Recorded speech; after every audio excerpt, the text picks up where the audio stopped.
Welcome! In today's video, I'll show you exactly how to hide your LinkedIn connection list on your PC using the latest update. This is a quick and easy way to keep your professional network private and take control of your LinkedIn privacy settings. Let's get started. First, open your preferred web browser and head over to LinkedIn. Make sure you're logged in to your account. Once you're on the LinkedIn homepage, look to the top right corner of your screen. You'll see your profile photo with the word Me underneath it. Click on this icon to open a drop-down menu.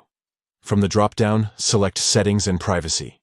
This will take you to your account settings, where you can manage everything related to your profile and privacy.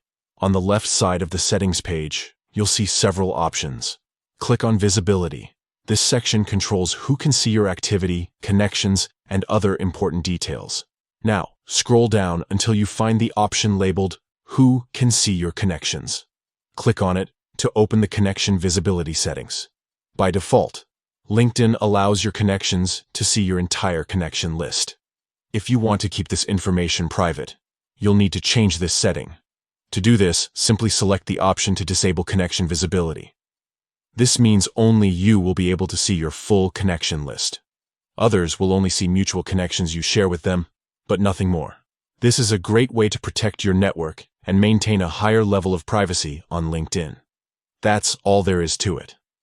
By following these steps, you've successfully hidden your LinkedIn connection list from others. Remember, you can always revisit these settings if you change your mind in the future. If you found this tutorial helpful, don't forget to like and subscribe for more tips on managing your online presence. Thanks for watching, and see you in the next video.